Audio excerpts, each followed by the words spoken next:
Hello दोस्तों। जैसे कि मैंने आप सब लोगों के साथ शेयर किया था कि लॉ ऑफ अट्रैक्शन में 3 स्टेप्स होते हैं। पहला होता है मांगना, दूसरा होता है विश्वास करना और तीसरा होता है पाना। लेकिन ये जो दूसरा स्टेप है विश्वास करना, ये सबसे ज़्यादा डिफ़िकल्ट हो सकता है, लेकिन ये सबसे बड़ा स्टेप है। विश्वास करने का मतलब है कि मन में कहीं भी कोई भी डाउट ना हो।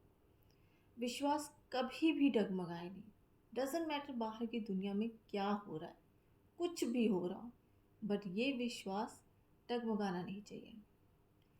तो इसी विश्वास से रिलेटेड आज मैं आप सब लोगों के साथ एक स्टोरी शेयर करने वाली हूँ, जो कि मैंने ली है द सीक्रेट बुक की ही एक सीरीज़ है, how the secret changed my life, इस बुक से है।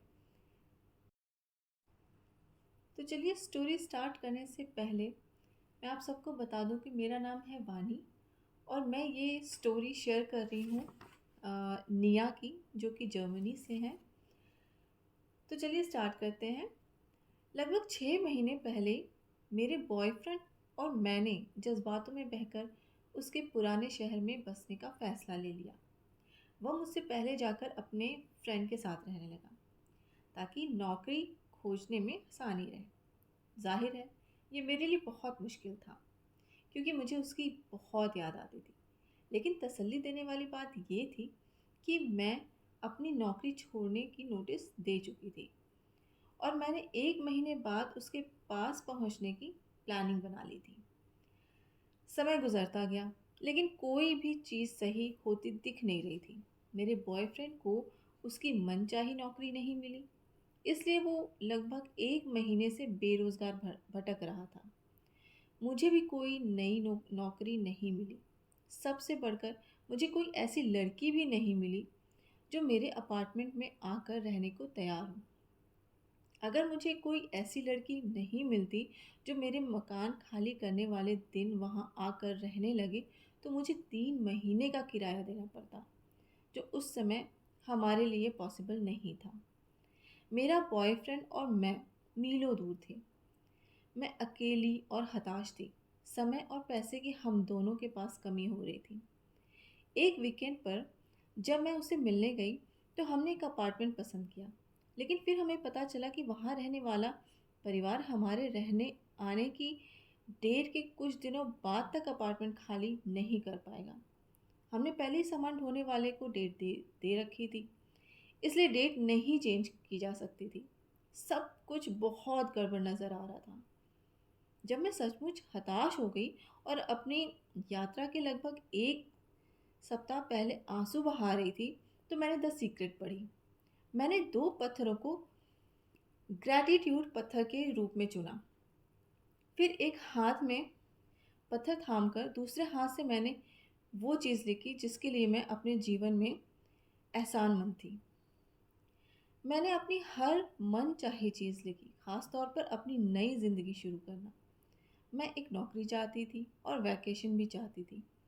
मैं तुरंत नौकरी पाना चाहती थी, लेकिन मैं शहर को जानने और नए अपार्टमेंट में आराम से जमने का समय भी चाहती थी। मैं चाहती थी कि मेरा बॉयफ्रेंड को नौकरी मिल जाए और मैं चाहती थी कि हम उसी वीकेंड पर अपने अपार्टमेंट में रहने जा सकें, वैसे ही जैसा हमने इसके बारे में पहले सोचा हुआ था। मैंने उस मकान की 2 फोटो प्रिंट की जिसमें हम रहना चाहते थे और बड़े लाल अक्षरों में अपनी मनचाही डेट लिख ली। मैं एक फ़ोटो अपने साथ रखने लगी और दूसरी को पलंग के पास रख दिया। इसके अलावा मैं ये चाहती थी कि जिस दिन मैं अपना अपार्टमेंट खाली करूं, उसी दिन कोई अच्छी लड़की मेरे अपार्टमेंट में रहने आ जाए।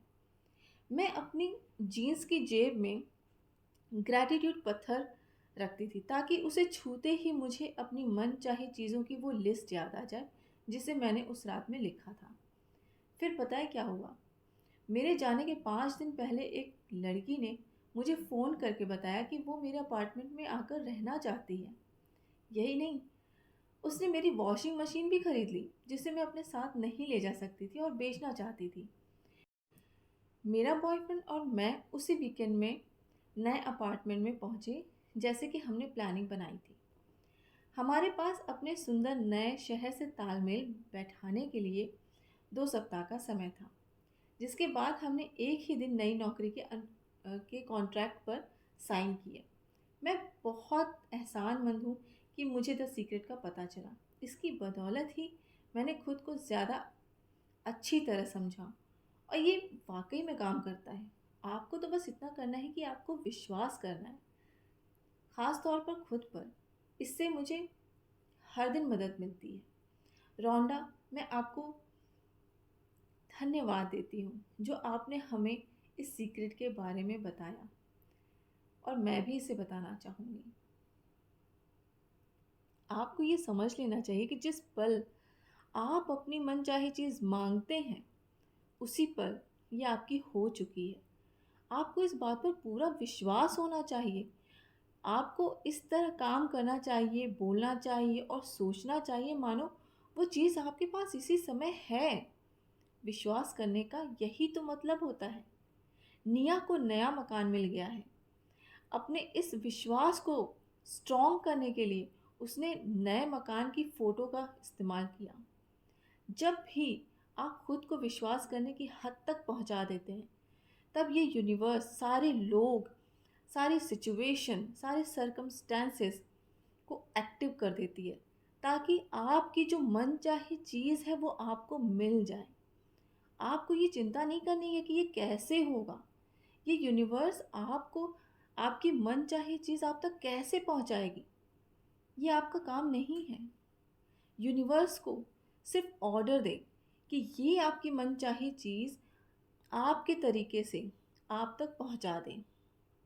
जब आप ये पता लगाने की कोशिश करते करते हैं कि ये कैसे होगा, तो आप में विश्वास की कमी है, और आप विश्वास की कमी वाली फ्रीक्वेंसी भेज रहे हैं यूनिवर्स को, जो जो कि ये बताती है कि आपको विश्वास नहीं है कि वो चीज़ आपके पास पहले से ही है। जब भी आप सोचते हैं कि ये काम आपको करना होगा, तो इसका मतलब है कि आपको विश्वास नहीं है कि यूनिवर्स आपके लिए ये काम कर देगी। इसलिए बस विश्वास करते जाएं और देखिए अपनी मैनिफेस्टेशन को अपने पास आते हुए।